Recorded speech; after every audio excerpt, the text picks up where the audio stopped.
Desmond here, just one of the many pickers, prognosticators extraordinaire here at Winners and Winers.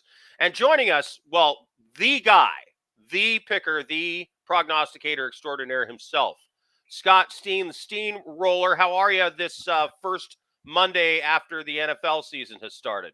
I'm good. I'm a Chiefs fan, so it's a happy Monday over here in Kansas City. Yeah, nothing lost for the Chiefs. That's for sure. Tyreek Hill. Speaking of the best of the NFL over the weekend, I have my list of the best of the NFL, the worst of the NFL, and things worth watching. And then one team I am burying like Caesar.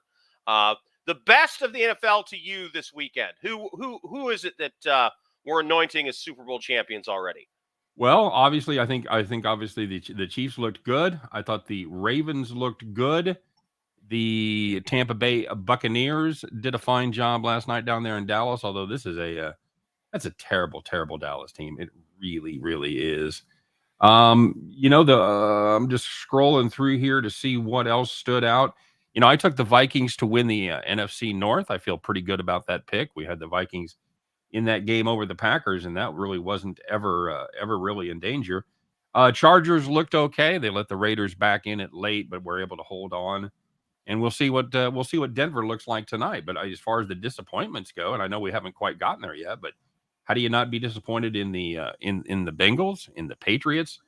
The Bengals certainly had a chance to win that game, and certainly they should have won it with the extra point there.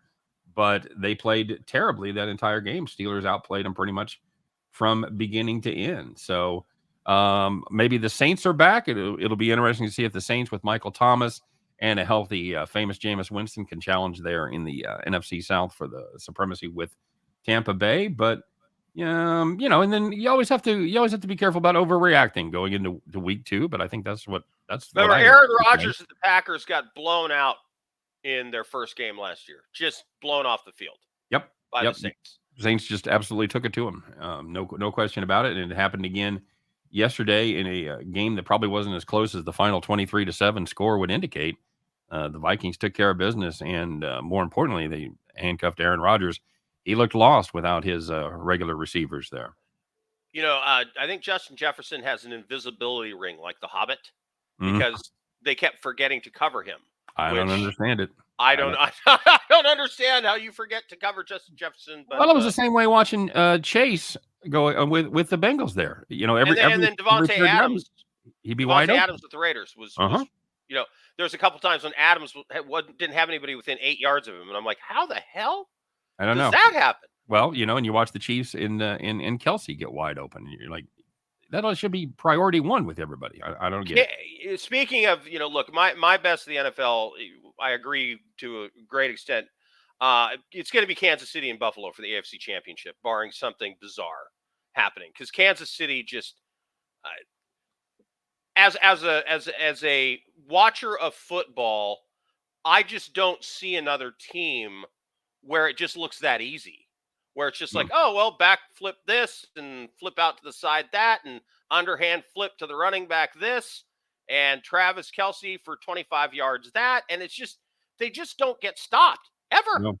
I think they punted maybe twice yesterday. I remember one for sure, and I think there was probably another one in there as well. But, I saw a meme that was really kind of funny. They talked about how everybody in the AFC West is upgraded and they brought in quarterbacks and receivers. Kansas City Chiefs, they drafted a safety who can kick field goals. So that's there you go. Buffalo also, of course, we got to think back to Thursday Night Football, right. Dominating performance over the Super Bowl champs. Yep. So and Josh Allen just looks like, Cam Newton used to do the S thing, but I think it really belongs to Josh Allen now. I mean, if there's a Superman on the NFL football field, you ever seen a quarterback truck a linebacker like that? I mean, no. He goes Marshawn Lynch on a 240-pound guy. Absolutely blasted him. That was something to behold. Not since the days of like, maybe Donovan McNabb kind of thing where you just run those guys over. Have you seen anything like that? So yeah, he's that kid's a talent. You've got the two best quarterbacks in the NFL, no question, are both in the AFC with Mahomes and Allen. And then Tampa Tom, all he did was win. Yeah. I mean, it was ugly. and it wasn't smooth, but when he needed it, he got it. But then Godwin looks like he pulled a hamstring, and on a receiver, that can take Yeah. weeks to come back from. So, boy, we'll see. I'm very sure of the AFC. Kansas City and Buffalo both look just unstoppable, All right. and of course, Buffalo has a tremendous defense. Now, switching over to some of the worst, what the hell, the 49ers? You know, What was that? I'm kind of tempted to give them a little bit of a pass just because of the conditions. It was just awful as far as the playing conditions, especially there late in the game. Having said that, if anybody watched that game and said, "Well, Trey Lance is absolutely the answer," I'd like to talk to him. Oh, no. He may turn out to be the biggest bust since Jamarcus Russell. It's possible. It's possible, and He just didn't look confident. I mean, everything he did was like hitch, maybe. Even when they asked him to run, he didn't look. It looks like he's in his head too much. well, He's not yeah, playing. he's still thinking too much. He's still thinking too much. It's not second nature, and that's a problem for a quarterback because you've got to go through those progressions quick. You've got to make the decision to run or stick quick, and he is not making those decisions in a timely fashion. No question about it. And then Aaron Rodgers, 7 points. And after the game, he kind of rolled the bus back and forth over his receiving crew again, which he had done in preseason. Right? That to me, not helpful. I've been on a number of competitive sports teams, including football and rugby. And man, when somebody starts criticizing a different player group, offense starts pointing fingers at defense or whatever, it's poison in a locker room. And I've never been comfortable with Aaron Rodgers. He just kind of bugs me. Yep. And I don't know how well that's going to play with a group of young. These guys have never sucked at anything in their lives athletically who are on the NFL field. And now they have the quarterback of the team, the 40-year-old guy saying, "You guys all stink." Boy, I don't know how that's going to play, and that's poison Well, you in could a see it in his locker room. you could see it in his body language during the game as he was, He's just like, rolling his eyes, shaking his head, throwing his hands up in the air. Just not a good look for Aaron Rodgers at all. He's I don't want to call him a full out he's a jag prima off, donna. but yeah, he certainly is, and he doesn't appear to be a great team guy. So Yeah, there's a big I in TEIAEM that's for right. Aaron Rodgers. Well, you touched on it. You touched on it. They started slowly last year, and then were able to rally. So we'll see what happens. But it don't look good after week one, my friend. Jets managed 9 points against the Ravens. Honestly, Ravens were one of my picks. And so I was sort of tortured watching that game because the Ravens didn't look that great early either. They kind of pulled away late, but as bad as the Jets were playing, with Joe Flacco, it does not belong on an NFL field anymore. I'm sorry. The No, guy is an absolute statue. And the look on his face on the sidelines was like, get me the hell out of here. I don't think he belongs on the field. I think they're a dead man walking, and then well, we'll see if their quarterback can play when he comes back. I thought about putting together a list. The top 10 signs your team is not going to be good. Number one, Joe Flacco throws the ball 59 times. Yeah, That is rarely a recipe for success. But this is and it's weird because it's a Jets team that just ran the ball 16 times and they had decent success. They ran the ball 16 times for 83 yards. So they're averaging better than 5 yards a carry. So of course, what do? Well, we'll have Flacco throw it 59 times. Perfect. doesn't make any Perfect. sense. No. Teams to keep an eye on for me: the Fighting Lions. Boy, they're fun to watch. They get down. There's no quit in that team. They just coming back. Good offensive line. Love that running back. I wanted him in fantasy football. Didn't get him. I got him. Yeah, lucky for you. The Saints, came back to beat the Falcons, a team they should have beat, but again, they had to come back. And how about those Giants taking out the Titans? And I think the guttiest call of the year so far.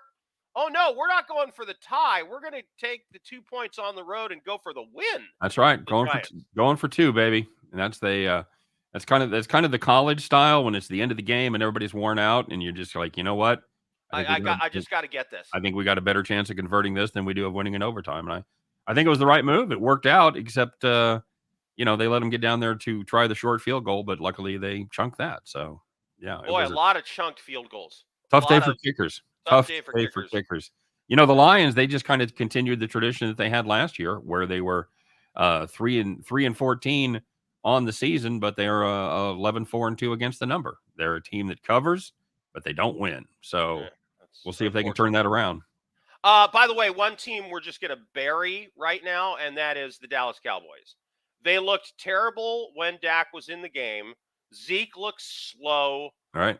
The defense has Micah Parsons, God bless him, but other than that, meh. And now he's got a broken thumb. That quarterback's gone for half the season. Yeah, at least 4 to 6 weeks for sure. Yeah.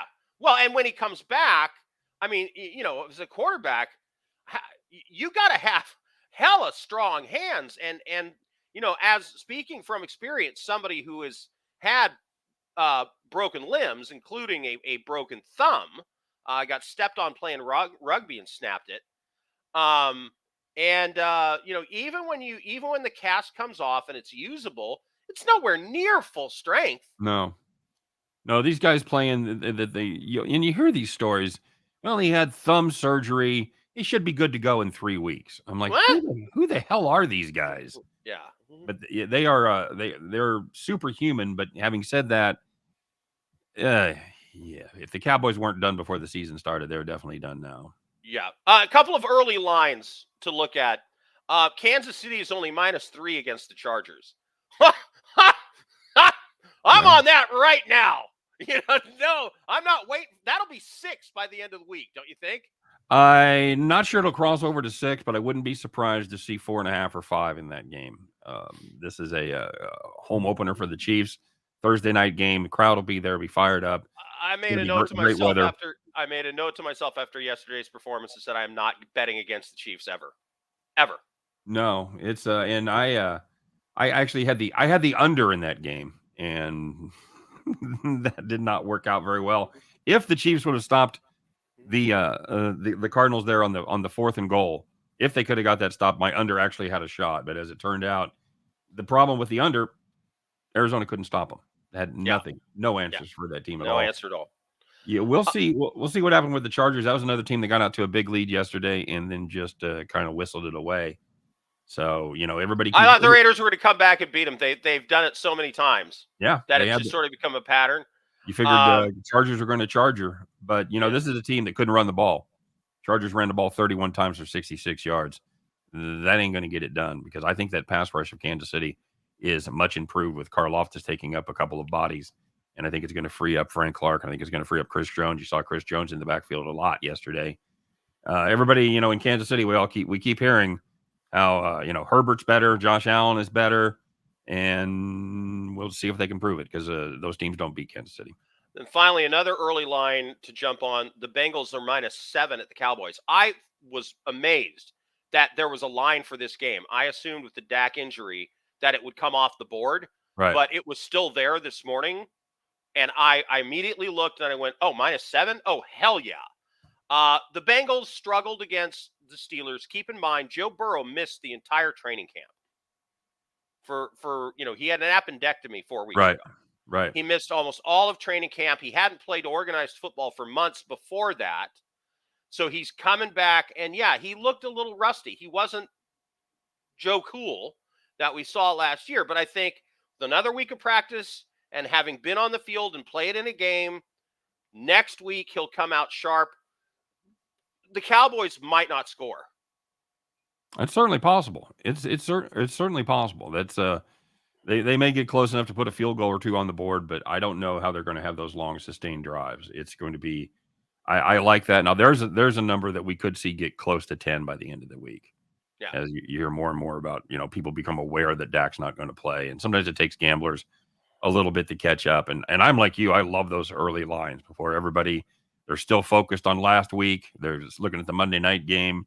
and I love getting those early Yeah, lines. if I can, A lot of value. if I see a number early in the week that I like, I get on it right now because if you wait, it's gonna move.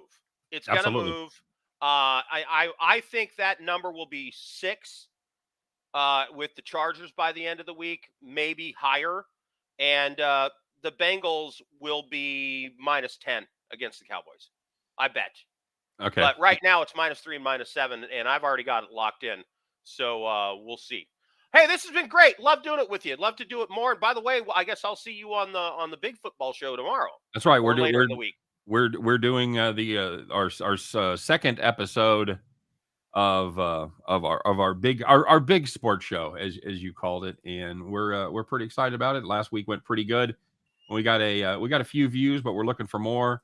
The guest handicappers were very good. Yours truly was not. It was a rough week for me, but I look to of course get back on that. It's a long season, and it's kind of, as you know, it's week one, a little bit of a crapshoot, especially when you haven't seen these guys in the preseason. And, I wanted to ask you about that before we get out of here, if you got time. It seems like the teams that had success yesterday gave their guys a few reps during Yeah. the offseason or I during the always preseason. like betting teams week one that have played their players. Mm-hmm. And you talk about And joint practices, and supposedly that makes a difference, but it just doesn't seem as live fire. It doesn't.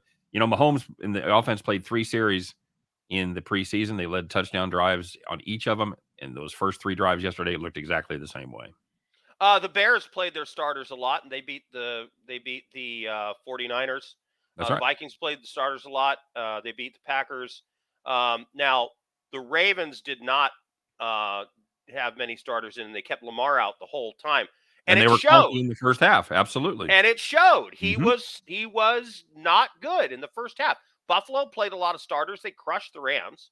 Um, and Tampa didn't have Tom for a Rams while. He Rams missed. played no starters. No, like 70% of the Rams Right. roster didn't play, And and they and, looked like it. and guess what? Tampa Bay looked not great on No. offense. They looked out of sync. No, that game could have been 35 points, but they died inside the red zone, and especially first couple drives, they died inside the 10-yard line. Yeah. You going forward, obviously you've got to be able to punch those in to get those wins, because not every team's going to be as forgiving as Dallas with no offense. Right. All right, Scott, thank you very much. Sure. Love to do this some more, a little week in review, and then a peek at some early lines and storylines for week 2. Scott, the Steehnroller, I'm Loud Esmond for winners and whiners, winners and winos. That's Smooth. winners and whiners. Yeah, easy for me to say. Hit the bell, like us, subscribe, comment, do all those things so we keep bringing you these great videos and picks. Thanks, Scott. You bet, buddy.